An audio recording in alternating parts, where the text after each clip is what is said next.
ఆట తీరు పాట అన్నట్టు ఆట తీరు పాట యాక్షన్ తీరు డైలాగ్ అన్నట్టు వాళ్ళకో ఎత్తివి 10 మంది పొరాలు ఎత్తివి తెల్లారంగా భయం మళ్ళా పొద్దుగా భయం అయ్యో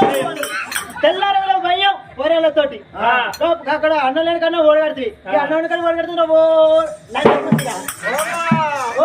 పొడిచి పొడిచి పొడితే పొడితే రత్తని కాదు సత్తనా సాడీ నేను రాయని ఉంచుకున్నా ఏ రాయన్నాడు వెమ్లాడ రాజన్న వెమ్లాడ రాజన్నను మనమే దేవతరం అయితే మనలేనా అయ్యో సరే ఉండదు సుబ్రహ్మ కాడ తెలుగు ఆడు ఇదే కథ చెప్తాను కథ చెప్పినాక మా అత్తమ్మ పేరు అని 100 రూపాయలు ఇచ్చింది ఆయన పేరు వేణు నా పేరు వేణు ఇక నా భార్య పేరు ఏంటంటే నమ్మమ్మలు ఆడతాడు ఆయన భార్య మాకే గసండి పాలు తీపించాను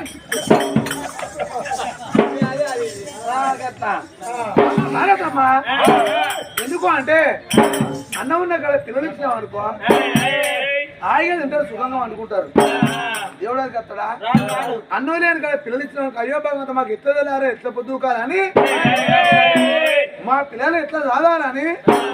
పూలోకి ఎవరైనా మన్ను దుమ్ము ఇసిరేస్తే ఎండు కొండ వేరే పూలు దోషంతో వస్తా పట్టిగా ఓ పిచ్చిదానా నువ్వు పెళ్ళానివి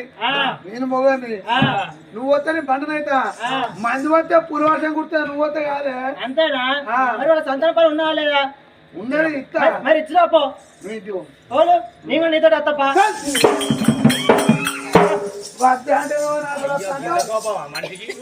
మనిషికున్నంత గొప్ప ఉన్నది నీకు మనిషికున్నంత గొప్ప ఉంది దీనికి మనిషివే నేను అన్నానా పోతానా ఇంకా పనుంటే చెప్పండి రా ఇచ్చి అని నా పొయ్యి పెట్టావు మరి ఆడ మళ్ళోటి ఆడ భూలోకనగరంలా ఇవారకే గంగమ్మ నువ్వు గౌరమ్మ ఇంకో పొయ్యి పెడతానా అయ్యా తమ్ముడికి అట్లా పెట్టావు అని అంటాను పెడతాడు అంతే అంటే ఇంటికి ముగ్గురు అన్నట్టు రాత్రి కూర్చాం కోడలకు నువ్వే ఇంట్లో ఆడబిడ్డ పోరి ఇంట్లో ఆడబిడ్డ పోరి కూడా నువ్వేనా సరే పాడదమ్మా పంచలకి ఇవ్వమన్నాడు మన భార్య భర్తల వాళ్ళ సంతానం అయిపోతే వాళ్ళు పాడ తీసుకోవడం తీసుకుళ్ళు కౌసుకుళ్ళు అయితే ఒకటిచ్చి ఓడగొట్టుకుంటా ఎర్రి పిల్ల చెరి పిల్ల నంది పిల్ల నవ్వు పిల్ల తోట జీవుల గల్లవాడు గంటల్లా మూగల్లా గరుడు సంగమయ్య పువ్వులో